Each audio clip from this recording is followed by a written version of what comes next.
தமிழ் நண்பர்கள் அனைவருக்கும் வணக்கம். இப்போ நீங்கள் பார்க்குற மாதிரி உங்களோட இமேஜ் ஆட் பண்ணி இந்த வீடியோ எப்படி எடிட் பண்ணுறதுன்னு இந்த வீடியோவில் பார்க்க போகிறோம். இந்த வீடியோ ஸ்கிப் பண்ணாமல் ஃபுல்லாக பாருங்கள். இந்த வீடியோ லைக் பண்ணுங்கள், உங்கள் ஃப்ரெண்ட்ஸ் கூட ஷேர் பண்ணுங்கள். நம்ம சேனலை சப்ஸ்கிரைப் பண்ணலாம் அப்படின்னா சப்ஸ்கிரைப் பண்ணிக்கிங்க. லைட் மோஷன் அப்ளிகேஷனை ஓப்பன் பண்ணிவிட்டு ப்ராஜெக்ட்ஸ் அப்படின்றத கிளிக் பண்ணி நீங்கள் இம்போர்ட் பண்ண அந்த ப்ரீசெட் வந்து ஓப்பன் பண்ணிவிட்டு அப்படியே நீங்கள் கீழே வந்து ஸ்க்ரோல் பண்ணுங்கள். இங்கே டெக்ஸ்ட் லேயர் வந்து கொடுத்துருப்பேன். இந்த டெக்ஸ்ட் லேயரில் ஃபாண்ட் மட்டும் நீங்கள் சேஞ்ச் பண்ணால் போதும். அந்த டெக்ஸ்ட் லேயரை வந்து கிளிக் பண்ணி எடிட் டெக்ஸ்ட்டை வந்து கிளிக் பண்ணிவிட்டு இந்த டெக்ஸ்ட் லேயர் இருக்கும், மேலே பார்த்தீங்கன்னா உங்களுக்கு ஆரோ இருக்கும், அதை வந்து கிளிக் பண்ணி இந்த ஃபாண்ட்டை மட்டும் நீங்கள் செலக்ட் பண்ணிட்டு மேலே உள்ள டிக் ஆப்ஷன் வந்து கொடுத்துருங்க. உங்களுக்கு பிடிச்ச ஸ்டைல் வந்து நீங்கள் தேவைன்னா சேஞ்ச் பண்ணிக்கலாம். அடுத்ததாக நீங்கள் அப்படியே நீங்கள் ட்ராக் பண்ணுங்கள். இந்த டெக்ஸ்ட் லேயர் முடிஞ்ச பிறகு அடுத்து வந்து நம்மளோட இமேஜ் வந்து ஸ்டார்ட் ஆகும். அதில் எப்படி நான் ரீப்ளேஸ் பண்ணுறதுன்னு சொல்கிறேன். இங்கே குரூப்பும் கொடுத்துருப்போம், இங்கே வந்து பார்த்தீங்கன்னா டேரெக்டாக தனியாகவும் இருக்கும்.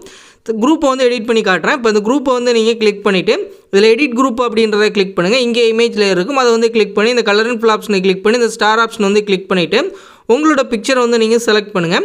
இப்போ நான் இந்த பிக்சர் வந்து செலக்ட் பண்ணி ப்ளஸ் சிம்பிளை கிளிக் பண்ணி ஆட் பண்ணிவிட்டு பேக் வந்துடுறேன். இப்போ கரெக்டாக இல்லை, இந்த மூவ் அண்ட் ட்ரான்ஸ்ஃபார்மை கிளிக் பண்ணி இந்த ஸ்கேல் ஆப்ஷன், அதாவது இந்த swipe gear to move layer adjust பண்ணி கரெக்டாக உங்களுக்கு ஃபேஸ் வந்து தெரிகிற மாதிரி நீங்கள் அட்ஜஸ்ட் பண்ணி செட் பண்ணிவிட்டு பேக் வந்துடுங்க.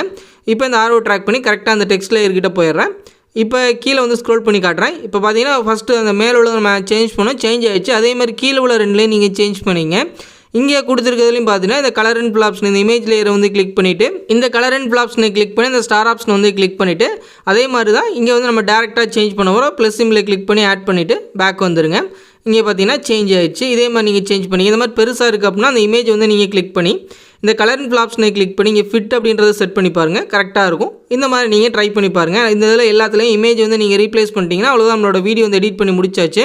மேலே உள்ள ஷேர் ஆப்ஷன் வந்து கிளிக் பண்ணிவிட்டு வீடியோ அப்படின்னு செலக்ட் பண்ணிவிட்டு கீழே உள்ள எக்ஸ்போர்ட் அப்படின்ற ஆப்ஷன் வந்து கிளிக் பண்ணிடுங்க. இது ஃபுல்லாக எக்ஸ்போர்ட் ஆகி முடிச்ச பிறகு சேவ் அப்படின்ற ஆப்ஷன் வந்து காட்டும், கொடுத்து உங்கள் கேலரியில் சேவ் பண்ணிக்கிங்க. இந்த வீடியோ பிடிச்சிருந்துச்சு அப்படின்னா நம்ம தமிழன் டெக் யூடியூப் சேனலை சப்ஸ்கிரைப் பண்ணிக்கிங்க.